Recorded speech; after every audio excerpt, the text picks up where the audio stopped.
सुनी लिया, कुलदीप राणा मेरा नाम है। मेरा लगभग 20 साल का कॉर्पोरेट एक्सपीरियंस है।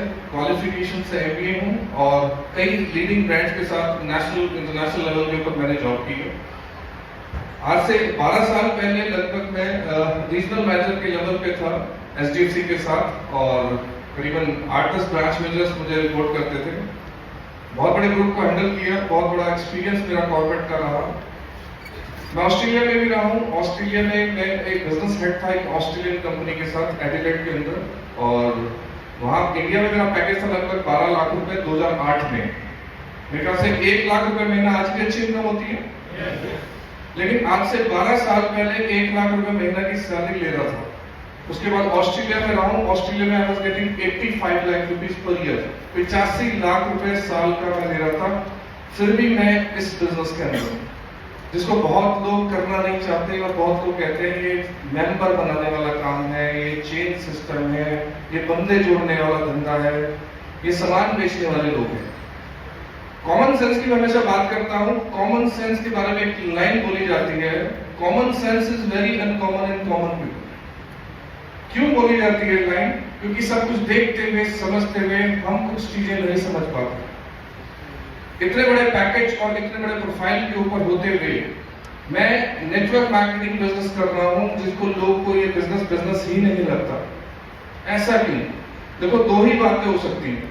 या तो आपके सामने खड़ा हुआ शख्स बेवकूफ है कि भाई इतने प्रोफाइल पे होने के बाद, इतने बड़े पैकेज पे होने के बाद ये कौन से धंधों में पड़ेगा, राइट है?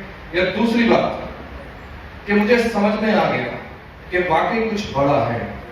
आज मैंने नेटवर्क मार्केटिंग करने का डिसीजन क्यों लिया, वेस्टेज करने का डिसीजन क्यों लिया?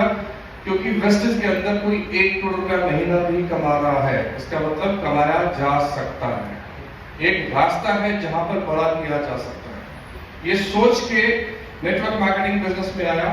लेकिन हाँ, ऐसा नहीं है कि मैं नेटवर्क मार्केटिंग करना चाहता था। मेरे बचपन से ख्वाब थे कि मैं बड़ा होकर नेटवर्कर बनूंगा, ऐसा कोई इरादा नहीं था। जैसे आप लोगों में काफी लोग नेगेटिव हैं नेटवर्क मार्केटिंग के लिए, ऐसे मैं भी कभी नेगेटिव होता था। आप जानना चाहते हैं मैं नेटवर्क मार्केटिंग के अंदर कैसे आया? पक्की बात है? कितने लोग जानना चाहते हैं? हाथ खड़ा करो, सच करो। मैं आज आपको ना तसल्ली से वो स्टोरी सुनाना चाहता हूँ, why I am in network marketing. कहानी है लगभग 2007 की। 2007 में मैं Bajaj aliens life insurance sector 8 के अंदर एरिया मैनेजर की पोस्ट पे काम कर रहा था। उस टाइम पे नेटवर्क मार्केटिंग का दौर बड़ा तेजी से चल रहा था। मतलब स्टार्ट हो गया था नेटवर्क मार्केटिंग। बहुत सारी इंटरनेशनल कंपनीज नेटवर्क मार्केटिंग कर रही थी, cross Indian company network marketing कर रही थी। लोग मेरे से पूछते हैं, लोग नेटवर्क मार्केटिंग से पहले आप क्या करते थे? मैं लोगों को बताता हूँ कि नेटवर्क मार्केटिंग करने से पहले मैं लोगों की नेटवर्क मार्केटिंग छुड़वाता था। अगर गलती से कोई नेटवर्कर मेरे केबिन में आ गया तो वो जिंदगी में कभी नेटवर्क मार्केटिंग नहीं करेगा। मैं इंश्योर करता था। I was completely negative this system, completely negative. इस सिस्टम से बुरी तरह से नेगेटिव था, मैं सुनना भी नहीं चाहता था। हुआ यूं कि एक बार मेरे एक ब्रांच मैनेजर आए और उन्होंने मुझे रिजाइन करने के लिए कहा। आप लोगों को मेरी बात सुन रही है? समझ में आ रही है?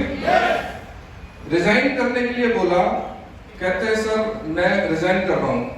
अब मेरा क्या फर्ज बनता था कि पूछो क्यों रिजाइन कर रहा भाई, क्या प्रॉब्लम है? कहते हैं यार ऐसे ऐसे बंदे जोड़ने का बिजनेस है सर, मैंने नेटवर्क मार्केटिंग किया है, बंदे जोड़ेंगे, टीम बनेगी, करोड़ रुपए आएगा। अब किसी आम आदमी को अगर ये बात बताई जाए कि बंदे जोड़ने से करोड़ रुपए आएगा, तो समझ में आएगी क्या? नहीं समझ में आएगी। मैं पढ़ा लिखा समझदार एमबीए आदमी था, है ना? एमबीए का फुल फॉर्म जानते हैं? एमबीए का मतलब होता है मुझे बहुत आता है ना?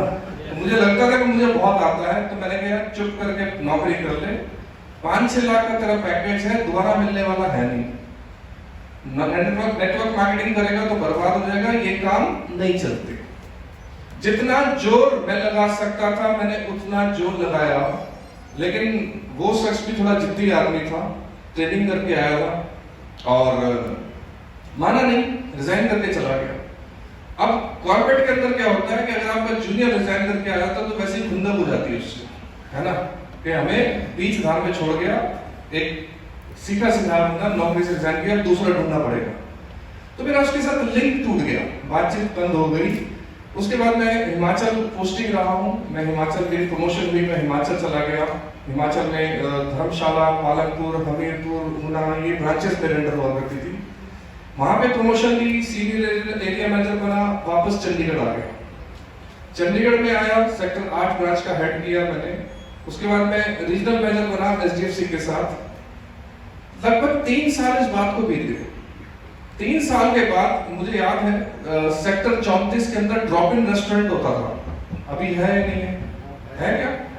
ड्रॉप इन रेस्टोरेंट होता था, तो वहां पे मुझे वो शख्स द्वारा मिल गया और सूट बूट में गाड़ी के साथ द्वारा मिला। तो मैंने पूछा, भाई कहते ना कॉर्पोरेट वाले पंगे बड़े लेते हैं, ताने बड़े मारते हैं, तो मुझे पता था कि तेरा कुछ बनने वाला नहीं, मेरे को सारी बातें याद आ गई। तो मैंने उस शख्स से कहा, आप भाई करोड़पति, कितने करोड़ कमा लिए? टोंट मारने की हमें आदत होती है, राइट है? तो मैंने कहा, भाई करोड़पति कितने करोड़ कमा लिए? उसने जो शब्द बोले उससे मेरी जिंदगी बदल गई। उसने बोला कि सर, मैंने आपको बताया था कि नेटवर्क मार्केटिंग बहुत पावरफुल बिजनेस है और आप विश्वास नहीं करेंगे सर, पिछले 3 साल के अंदर 3 करोड़ रुपए कमा चुका हूं।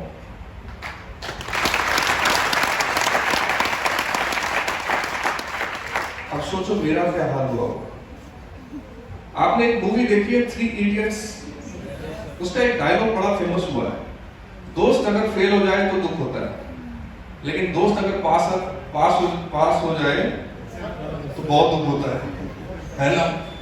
दोस्त अगर फर्स्ट आए तो बहुत दुख होता है, राइट है? तो ये डायलॉग वही फील हुआ, लेकिन मैंने थोड़ा पॉजिटिव लिया। मैंने कहा कि यार देख, तू कह रहा है तूने करोड़ रुपए कमा लिए, 3 करोड़ रुपए कमा लिए, मुझे विश्वास नहीं है। मैं पढ़ा लिखा आदमी हूँ, एमबीए आदमी हूँ, मैं इन बातों को नहीं मानता। अगर वाकई नेटवर्क मार्केटिंग के अंदर इतना पैसा है तो मुझे दिखा दे। अगर वाकई करोड़ रुपए नेटवर्क मार्केटिंग में आता है तो प्रूफ दिखा दे। मैं फाइनेंशियल इंडस्ट्री के अंदर काम कर रहा हूं, तेरी कंपनी क्या तुझे कैश में पैसा देती है? कहते नहीं सर, बैंक अकाउंट में आता है। मैं कहता तू 3 करोड़ की बात कर रहा है, अगर 1 करोड़ रुपया भी 3 साल में इस इंडस्ट्री से आ सकता है तो कसम खा के कह रहा हूं, नौकरी छोड़ के तेरे साथ आऊंगा, क्योंकि मेरी नौकरी में अगले 10 साल भी नहीं आ सकता। पर मुझे प्रूफ चाहिए कि वाकई इस इंडस्ट्री में पैसा आता है। मेरी बात ठीक थी नहीं ठीक? कि भैया अगर आ रहा है तो दिखा दो, है ना? दिखाने में क्या दिक्कत है कि वाकई तेरे को पैसा इतना तुमने कमाया है तो दिखा दे। मैं क्या, मेरे को इनकम टैक्स रिटर्न दिखा दे, क्योंकि अगर तेरे पास पैसा आता है तो रिटर्न तो भरता ही होगा ना, इनकम टैक्स रिटर्न डाल दे। अगर पैसा बैंक में आ रहा है तो बैंक स्टेटमेंट दिखा दे। अगर ये दोनों भी नहीं है तो तेरी कंपनी टीडीएस तो भरती होगी तेरा, मुझे टीडीएस सर्टिफिकेट दिखा दे। ये तीनों चीज दिखा दे, मैं नौकरी छोड़ के तेरे साथ आने के लिए तैयार हूं। उसको क्या चाहिए था, राइट है? अगले दिन अपने सीनियर को लेके मेरे केबिन में आ गया। उसने मेरे सामने bank statement, income tax returns, form 16 तीनों रख दिए। तसल्ली मेरी तब भी नहीं हुई, मैंने बैठ कर टोटल किया। जब टोटल किया तो 2 करोड़ 65 लाख रुपए उसके अकाउंट में क्रेडिट हुआ था। उस दिन इस नेगेटिव आदमी को एक चीज समझ में आ गई कि हवा में नेगेटिव होने का कोई फायदा नहीं है। आप हर नेगेटिव का जवाब पॉजिटिव से होता है, हर क्वेश्चन का जवाब आंसर से होता है। तो मैंने आंसर ढूंढ लिया, क्योंकि मन में डाउट रखना कोई लॉजिकल नहीं है, डाउट रखना बुरा भी नहीं है, लेकिन डाउट का समाधान लेना बहुत जरूरी है। तो मैंने समाधान लिया।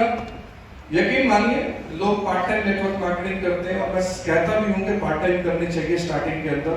मैं नहीं कहता आप नौकरियां छोड़ के आ जाओ, लेकिन मैं थोड़ा सा पागल किस्म का आदमी हूं। मैंने अपना लैपटॉप घुमाया, इमीडिएटली डिजाइन कर दिया। मुझे याद है 14 फरवरी 2009, 14 फरवरी कोई खास दिन होता है? हेलो, उस दिन मेरा नेटवर्क मार्केटिंग में जन्म हुआ था, ठीक है? और 14 फरवरी डेट मेरे लिए थोड़ा सा और झटके वाली भी है। 14 फरवरी को मेरी शादी भी हुई थी, ठीक है? यानी मेरे साथ 2 झटके हुए। नेटवर्क मार्केटिंग में भी मेरा जन्म हुआ, मेरी शादी भी हुई थी, और करोड़ रुपए का सपना मैंने देख लिया था 14 फरवरी के दिन। और ये सपना लेके, रिजाइन लेके मैं अपनी बीवी के पास गया, घर पे गया, और मैंने अपनी बीवी को बताया, बंदे जोड़ूंगा करोड़ों आएगा। बजा लो।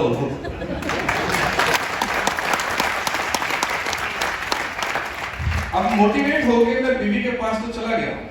मैरिज एनिवर्सरी के दिन या तो हस्बैंड वाइफ बाहर खाना खाने जाते हैं, कहीं घूमने जाते हैं, या घर पे अच्छा खाना बनता है, राइट और रॉन्ग? सबके साथ ऐसे ही होता है।